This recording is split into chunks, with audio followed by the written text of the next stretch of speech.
人生を笑い飛ばせ反面教師チャンネルです。今日はゼロから始めるブラック企業の作り方をご紹介。大事なポイントを丁寧に10個のステップに分けて解説するので、ぜひ最後までお見逃しなく。ホワイトすぎて眩しいくらいの会社にお勤めの皆さんもこれを参考にすれば素敵なブラック企業の経営者になれるかも。それでは早速スタート。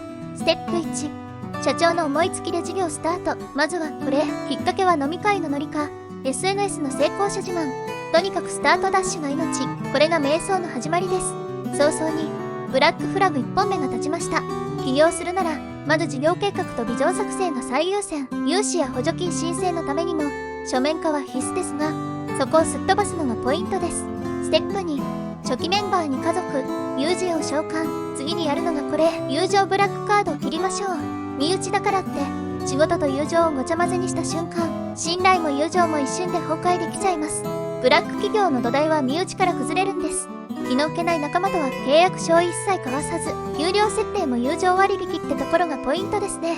ステップ3、ルール未整備で全力稼働。走りながら考えよう。これブラックの温床です。ついでに体育会系のノリも大事。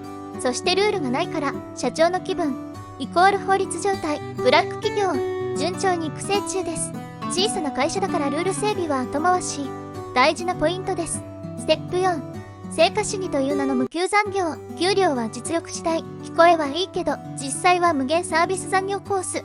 社員からの不満が出ても社長はこう言っておきましょう。やる気が足りない。これこそやりがい搾取の王道。ブラック企業は社員の情熱を燃料にするエコシステムです。努力のプロセスや労働基準法をガン無視するのがポイントです。ステップ5、休日も仕事付け。仕事は生活の一部だから。この一言で休日 LINE 強制。即レス。旅行中でもちょっとだけ確認させて攻撃。スマホは社畜リモコンに早変わり。オンとオフの境界線が消えたらメンタルは確実にブラックホール域です。休日の業務連絡ルールをあえて明文化しないところが鍵を握りますね。ステップ6、マニュアルは社長の頭の中。仕事は見て覚えろ。考えるな。感じろ。その結果やり方は毎回変わるし、人によって言うこと違う。完全なる察しろ文化。俗人化マックスで新人は混乱すること間違いなし。業務マニュアルのデジタル改善にそもそも文書化しておかないのがポイントです。ステップ7、退職者は裏切り者。辞めるなんて恩知らず。ここで逃げたら次なんてないぞ。退職者は裏切り者認定&悪口大会の主役。ブラック企業に出口はありません。辞めるイコール裏切り者はブラック企業のお約束です。退職代行を使う社員が出たとしても会社側の問題だなんてみじんも心配しないようにするのがポイントです。ステップ8、社員イコール家族で感情支配。俺たち家族だろ。このフレーズを毎日繰り返しておきましょう。会社が都合の良い家族ごっこに早変わり、契約関係よりも感情論を優先させるのがポイントです。ステップ9、パワーワードで思考停止。うちの文化だから普通こうでしょ。反論しようものなら空気読めの一言で制します。考えることをやめた瞬間、社員は社長の操り人形になります。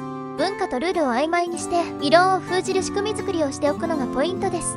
ステップ10、退職者の悪口大会を定例化。最後はこれ。辞めた人は全員根性なし扱いです。負の連鎖を絶やすことなく素晴らしいブラック企業の維持に努めるのがポイントです。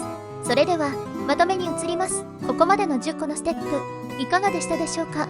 あくまでもブラック企業を作るための方法ですので、もし現在のお勤め先が結構当てはまってしまう場合には信頼できる相談先へ駆け込むといいかもしれません。万が一ホワイト企業への憧れも捨てきれない皆さんのためにこんな10箇条も用意しておきました。ご自身の判断で素敵な一歩を踏み出してみてくださいね。高評価やコメントお待ちしています。